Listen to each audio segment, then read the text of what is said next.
आज हम उस अंधेरे कोने में झांक रहे हैं जहां मानवता का सबसे प्राचीन आवेग आधुनिक तकनीक के साथ मिलकर एक भयावह और अदृश्य बंधन बन गया है।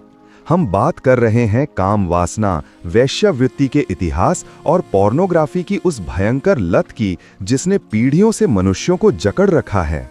लेकिन क्या ये सिर्फ एक दुर्बलता है या हमारी चेतना को रूपांतरित करने की एक अनजानी चुनौती?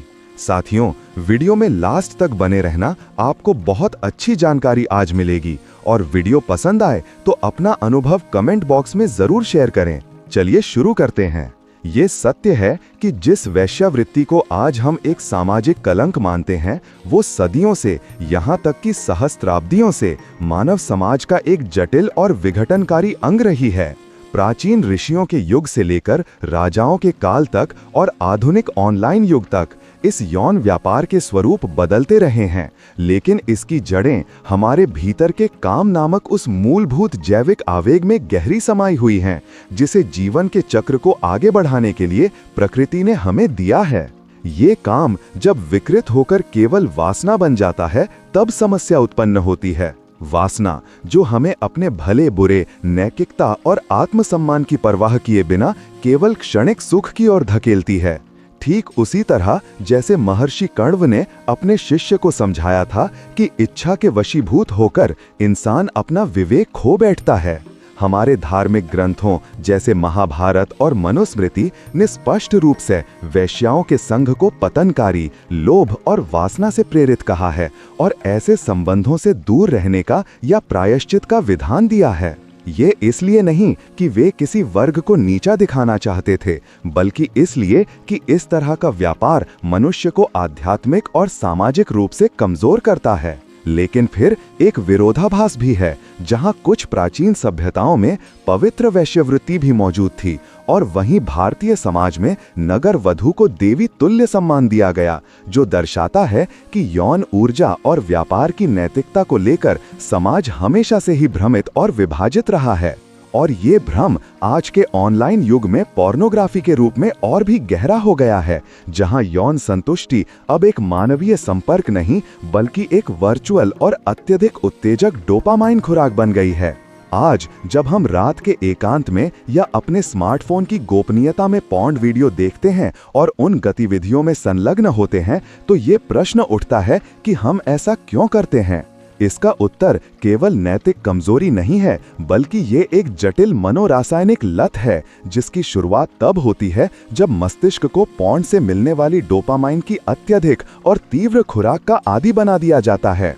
ये डोपामाइन, जो खुशी और इनाम की भावना पैदा करता है, इतना शक्तिशाली होता है कि ये मस्तिष्क के पुरस्कार केंद्र को हाईजैक कर लेता है, जिससे व्यक्ति को बार बार और अधिक उत्तेजना की आवश्यकता महसूस होती है, ठीक किसी नशेड़ी की तरह। इस लत के पीछे कई मनोवैज्ञानिक कारण भी हैं, जैसे तनाव, चिंता और अवसाद से बचने का प्रयास, जहां पॉर्न एक आसान और त्वरित मनोवैज्ञानिक निकास बन जाता है। अकेलापन और जीवन में उद्देश्य की कमी भी प्रमुख कारण हैं, क्योंकि खाली समय और बोरियत व्यक्ति को सबसे आसान उत्तेजना की ओर धकेलती है। दुर्भाग्य से ये लत व्यक्ति के वास्तविक जीवन पर भयावह प्रभाव डालती है। पुरुष या स्त्री दोनों ही जब पॉर्न के अवास्तविक चित्रण के अभ्यस्त हो जाते हैं, तो वे वास्तविक जीवन के सामान्य और स्वस्थ यौन संबंधों से संतुष्ट नहीं हो पाते।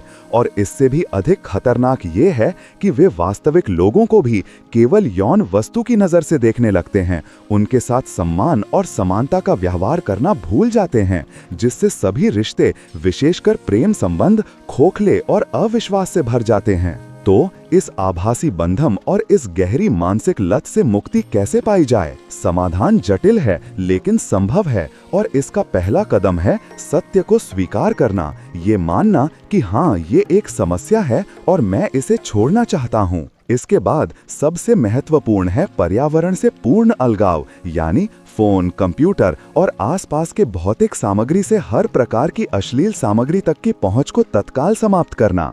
इसके बाद हमें अपने जीवन में डोपामाइन के स्वस्थ स्रोतों को स्थापित करना होगा, जिसके लिए नियमित व्यायाम सबसे प्रभावी है, क्योंकि ये भी एंडोर्फिन जैसे सुखद रसायन जारी करता है।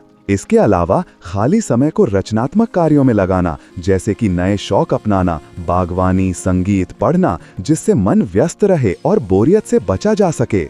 अकेलेपन से निकलना और अच्छे सकारात्मक विचारों की संगत करना अत्यंत आवश्यक है, क्योंकि जैसा ऋषि मुनियों ने कहा, काम वासना का वातावरण उसे और भी भड़काता है। यदि लत बहुत गहरी है और अकेले नहीं छूट रही है, तो बिना संकोच मनोचिकित्सक या काउंसलर की मदद लेनी चाहिए, जो मनोचिकित्सा या दवाओं के माध्यम से इस रासायनिक असंतुलन को ठीक करने में सहायता कर सकते हैं। अंततः मुक्ति का सबसे गहरा मार्ग हमारे धार्मिक और आध्यात्मिक ग्रंथों में है। भगवत गीता हमें सिखाती है कि केवल बाहरी कर्मों का त्याग पर्याप्त नहीं है, बल्कि आंतरिक कामनाओं, ममता और अहंकार का त्याग करना ही सच्ची शांति है। ऋषि मुनि हमें वासनाओं का दमन करने के बजाय उन्हें आत्मनियंत्रण के माध्यम से रूपांतरित करने का अभ्यास सिखाते हैं। ये सिखाते हैं कि काम की ऊर्जा को केवल प्रजनन या क्षुद्र सुख में नष्ट ना करें, बल्कि उसे अपनी चेतना और रचनात्मकता में रूपांतरित करें। मुक्ति का मार्ग उस निर्वासना की ओर जाता है, जहां भौतिक सुखों की तीव्र इच्छा नहीं होती और जहां हम स्वयं को केवल वासनाओं का गुलाम नहीं, बल्कि अपने जीवन और अपनी चेतना का सच्चा स्वामी मानते हैं। यही वो प्राचीन ज्ञान है जो आज भी हमें इस आधुनिक जाल से बाहर निकालकर एक शांत, संतुष्ट और सच्चे आत्मसम्मान से भरे जीवन की ओर ले जा सकता है, जहां हम लोगों को केवल देह नहीं, बल्कि दिव्य आत्मा की नजर से देखते हैं। आशा करता हूँ ये जानकारी आपको पसंद आई होगी। जाते जाते वीडियो को लाइक कर देना और कहानी सुनो स्टोरी ट्रेलर चैनल को सब्सक्राइब कर लेना।